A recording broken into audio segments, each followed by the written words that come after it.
is going on, guys? JD from New York here, and this is WWE Off The Script, episode number 65, part number 4, coming at you on this Saturday evening. Thank you so much for joining me. We're continuing on with the biggest news stories in the world of professional wrestling. Thank you so much for joining me here on part 4.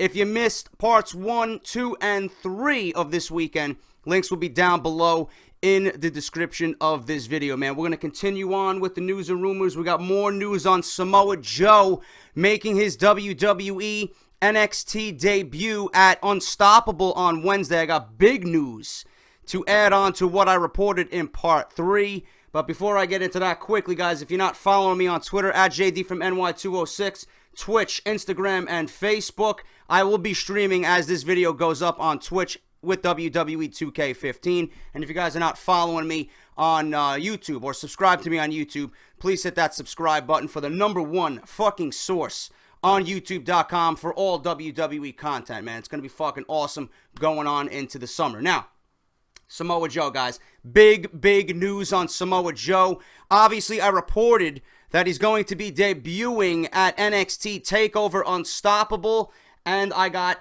more news to add on to what I already reported, man. The report from the WWE Insider, okay, states that Joe should be making his debut at NXT TakeOver Unstoppable on May 20th, all right? This goes in sync with whatever was reported on Reddit by Falcon Arrow, who is apparently a WWE Insider, and the mods on Reddit have him verified as a WWE Insider with legit information, all right? Rumors surrounding the #1 contender triple threat match have stated that someone would be replacing Hideo Itami at the event, since Itami will be out 6 to 8 months rehabilitating a shoulder injury. Joe may be the one the company decides to put in Itami's place.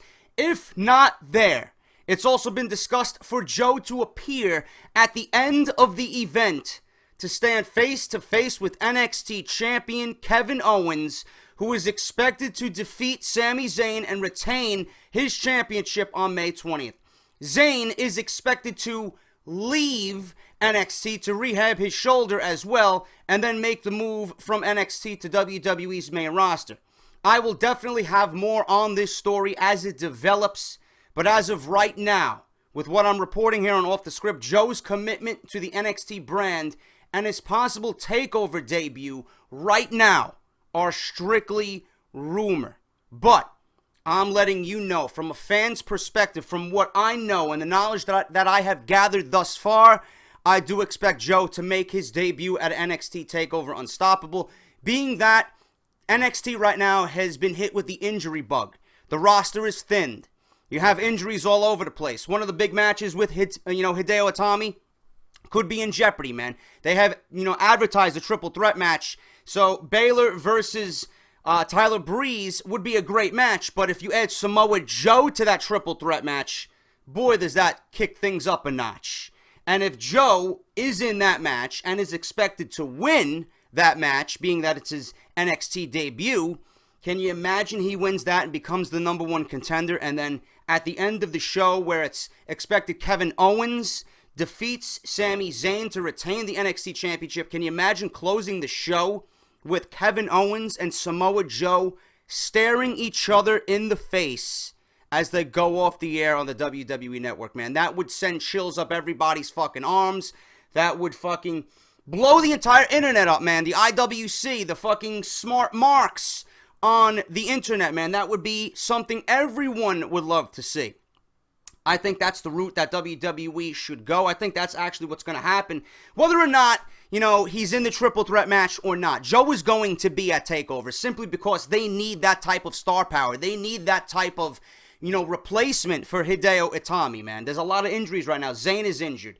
Itami is injured. Neville is on Monday Night Raw and the WWE main roster. Charlotte is on her way up to WWE, man. There's going to be a lot of missing holes. So Samoa Joe and the addition of Samoa Joe in NXT is definitely going to add a lot of eyes and a lot of ears to not only NXT but the WWE Network as well to see Samoa Joe in action, man. It's going to be unbelievable.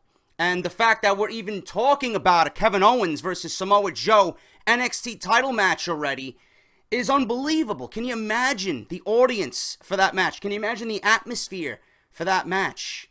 And like I mentioned in part 3, the dream matches with Samoa Joe being on the WWE roster and having him signed to a contract, the possibilities are endless. It's going to be unbelievable. But right now, the plans are in place for a Samoa Joe versus Kevin Owens NXT Championship match for the summer. Unfucking believable, man. Takeover Unstoppable is looking like a can't-miss show already. It was a can't-miss show to begin with, even with the injuries, but now with the addition of Samoa Joe and the possibilities of him staring Kevin Owens in the face, it is going to be unreal, man. I can't wait for Wednesday, and I'm working the day on Wednesday, so hopefully I'll have a nice cold beverage, sit down, and I'll be interacting with you guys on Twitter over NXT's latest special event.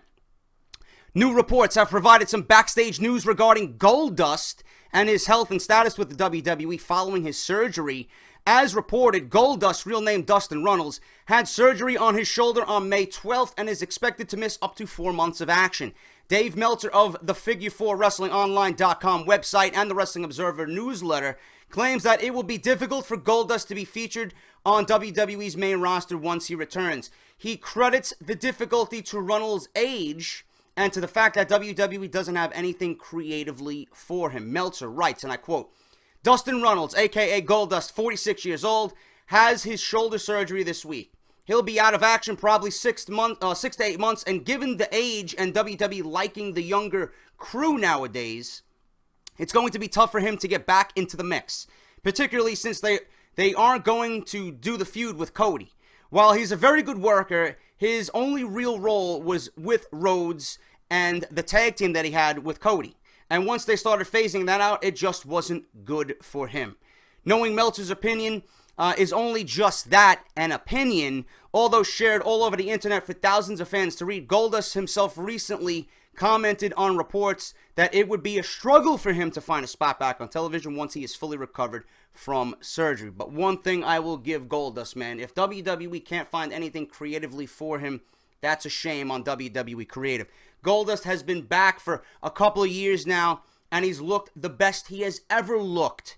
In physical shape-wise and in the ring-wise, man. Nobody has put on countless matches that have just been great, smooth as hell, than Goldust, man. He came back and he feuded with, the Authority and Randy Orton, and he put on great matches here and there. Obviously, there were a few hiccups here and there, and then, finally the blow-off for his feud with his brother was terrible, and WWE rushed the shit out of it when it should have been at WrestleMania. I was very vocal about that. That was a big hiccup, and the match that they had at the February pay-per-view was just awful. It was just awful, man. Botches left and right. Nobody cared. It was just sloppy. It was rushed. It just felt rushed. But Goldust has been absolutely brilliant upon coming back to the WWE, man. He's just had a great go, and the matches show it. So having him come back would be great. I would easily integrate him into a mid-card feud. The IC Championship. Man, Goldust still has a lot to give, and if he comes back healthy, why not include him in the Intercontinental Championship feuds, man, in the mid-card feuds? It would be great. If he still has a lot to give, why not? But Goldust eventually, if he doesn't come back to the WWE in a wrestling capacity, he's going to be used as an agent. He's going to be used to get the younger guys over and, as a mentor to the younger guys. So Goldust is always going to have a spot with the WWE. But, being that he's been so consistent, WWE should definitely find a spot for him when he comes back from surgery. I know it's going to be tough, but, his work ethic proves that he still has a lot to give. So I would definitely try and include him in the mid-card somewhere when he does come back. One of the major selling points for the WWE Network when it first debuted was being able to watch classic footage, matches, and pay-per-view events. While the network does feature all of that to a high degree, WWE hasn't updated the library in quite some time, leaving some fans wanting more. According to F4WOnline.com, the reason why WWE isn't in a rush to update its classic footage on the network is because nobody watches it, according to them. The report notes that the most popular programs on the network are the specials and airings of NXT, the recent documentary on Roman Reigns and WrestleMania 31, as well as Chris Jericho and his podcast with Stephanie McMahon were the most watched programs this past week. It was also said that Jerry Springer's Too Hot for TV and old episodes of WWE Tough Enough from 2011 grew high viewership as well. The reason why I subscribe to the WWE Network, the reason why a lot of you initially subscribed to the WWE Network was because of their catalog, their older catalog, man, the pay-per-views, the entire pay-per-view history in WWE, man. That's the reason why I subscribe. NXT and all these new specials that they're coming out with, man, that's just the cherry on top of the cake. The reason why I'm with the WWE Network is for the old footage, the classic matches, the pay-per-view events, man. That's why I'm with the WWE Network. So I don't know where WWE's getting their information from, but a lot of the new school people, yes, that may be true. They're signing up for the newer generation of WWE, but a lot of people that are subscribed to the network, man, a lot of them are old heads like you and I. The reason why we signed up was for the classic footage, the matches, the pay-per-views, the old Monday Night Raws, WCW, ECW. You can't get any better than that, man. That's the reason why everybody signed up for the network to begin with. You know, I'm thinking they're talking about the newer school, the new fan of WWE. That's the reason why those, programs and NXT and Roman Reigns and Stephanie McMahon with Jericho and Jerry Springer. That's the reason why, those programs are viewed high. But NXT, man, everybody should be watching NXT regardless of age, man. It's probably the best program on WWE television right now. But that is off the script, guys. That is part number 4. Final part will be tomorrow morning, and then Sunday night, we got WWE Payback. I will be reviewing it with a 15-minute time limit. I don't know how I'm going to do that. Thanks to fucking YouTube. I will definitely let you guys know what's going on with my channel as well. But I will definitely be back with part 5 tomorrow morning at its usual time at 11 a.m. And then Payback pay-per-view review, tomorrow night after the pay-per-view goes off the air on the WWE Network. And hopefully I'll be back here with NXT TakeOver Unstoppable and the review for that show. So make sure you look out for that. Remember, I will be streaming live on Twitch as you guys see this tonight. Mr. 9 to 5 and everybody else in my WWE 2K15 universe mode, man, should be fun. But if you guys enjoyed it, please hit that thumbs up. Greatly helps out my channel, and I certainly appreciate it. If you guys want more wrestling content, all my friends and their links linked down below. WrestleCrate, link down below. And if you're not subscribed to this channel, man, I don't know what the fuck you're waiting for. Hit that subscribe button because this is the #1 source for WWE news and rumors right here on YouTube.com. Off the script. I'll be back on Sunday morning with part number 5 of episode number 65, guys. Thank you for watching. This is JD, and I'll see you all tomorrow morning.